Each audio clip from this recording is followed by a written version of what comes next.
All right, let's talk about a quiet revolution that's been happening in sound. It's this technology that is completely reshaping how we experience everything from music to movies, whether you've even noticed it or not.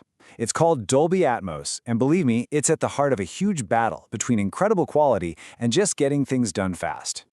So what's the deal here? Is this really the future of how we listen to music, or is it just another feature that big streaming platforms are pushing on us? That's the big question we're tackling. We're diving deep into Dolby Atmos. Now, in the professional world, this is a massive deal. But for most of us, it might not have fully registered yet. So let's break it down. What exactly is it, and why is it suddenly so important? For decades, we've all lived in a stereo world. You've got sound coming from the left, sound coming from the right. Simple. Well, Dolby Atmos just blows that wide open.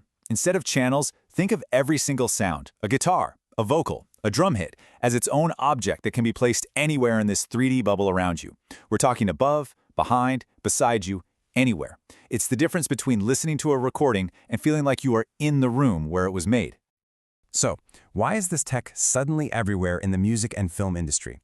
Well, it turns out it's not really a choice anymore. At least, not if you're playing at the highest levels. Yeah, that's right. The big streaming players like Netflix and Apple Music have basically made it a requirement. If you're dropping a big original series or a major album on their platforms, an Atmos mix is pretty much mandatory now. It's become a standard, a fundamental part of the professional pipeline. And if you want to see just how big this push is, just look at this number. Apple Music, especially, has gone all in. They've built up a catalog of over 15 million tracks in Dolby Atmos. They're not just supporting the format, they are actively driving it from the top down. It's a huge investment. And honestly, this explosion has been staggering, even to the experts who work with it every day. A few years ago, you could count the number of Atmos albums on your hands. Now, as mixer Nathaniel Reichman says, the growth has just been insane. The industry side of things has completely jumped on board. Okay, but here's where the story gets a really interesting twist. Just because the whole industry is behind it, does that mean we, the listeners, are all clamoring for it? Well, this is where we find a pretty major disconnect. This right here, this really nails the central problem. The push is all coming from the top. Platforms demand it, labels use it as a shiny new marketing tool. But the reality for most listeners? It's a whole different world. Most people are listening on their phone speakers, through regular earbuds, or in a simple Bluetooth speaker. And honestly, they're often completely unaware of what audio format they're even hearing.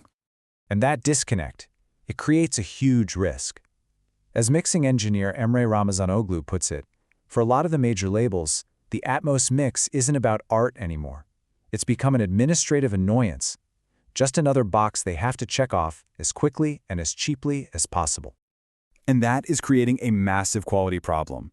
We're getting a flood of these rush mixes that are basically just the original stereo track with a bit of extra reverb slapped on. And they can sound flat, confusing, or just bad, especially on headphones. You see, a bad Atmos mix can be so much worse than a great stereo one, and that's a huge problem.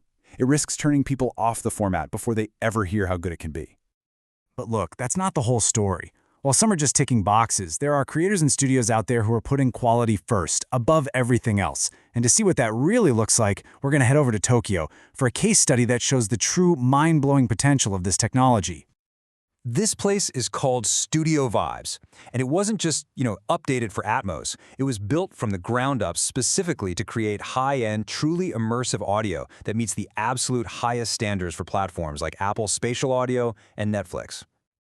I mean, just look at this setup. It is absolutely state-of-the-art. We're talking a full 9.1.4 monitoring system, super high-speed infrastructure for remote work and streaming. This studio isn't built to just comply with the new standard. It's built to be a creative powerhouse within it. And the driving force behind this incredible studio is a creator with a really unique vision for blending technology and art. His name is Masatomo Oda. Oda's journey is just incredible. He started out with this deep love for electronics, even building his own amps and speakers when he was a teenager. Then, he had a whole successful career in large-scale IT systems development before he left it all to chase his passion for music. Think about that combination, a deep, technical IT background and pure artistic talent. That makes him the perfect kind of pioneer for a format like Atmos. And you can see how that unique background shapes his entire workflow. It's completely end-to-end. He often handles the entire creative process himself, from writing the song and arranging it all the way through recording, mixing in stereo, and then mastering for Dolby Atmos. By controlling that whole pipeline, he makes sure the artistic vision is perfectly translated into this new immersive format. And he's not just talking about potential, he is actively creating the flagship content. He produced a groundbreaking album for the famous voice actress Momo Asura, where every single song was made in spatial audio. And with his own band Screen Mode, he's delivered theme songs for huge anime like Bungo Stray Dogs and the iconic Ultraman Decker series, all in full Dolby Atmos. So, what's the lesson here? What can we learn from this quality-first approach? And how does it solve that big disconnect we were talking about between the industry push and what listeners actually want? Well, it all comes down to the experience. This story from Nathaniel Reichman is just perfect. He got his father-in-law to listen to a properly made Atmos mix on a decent sound system. And the reaction? The guy was totally blown away. It was that aha moment. It's when the potential of the format just clicks, and suddenly all those old stereo albums he loved for years just sounded flat. And that right there, that's the real takeaway. Genuine demand from us, the consumers. That pull, it's not going to come from a marketing logo or because a platform requires it. It's going to be built one incredible, unforgettable listening experience at a time. Quality is what turns a technical feature into a real emotional moment. So ultimately, it all comes down to this question.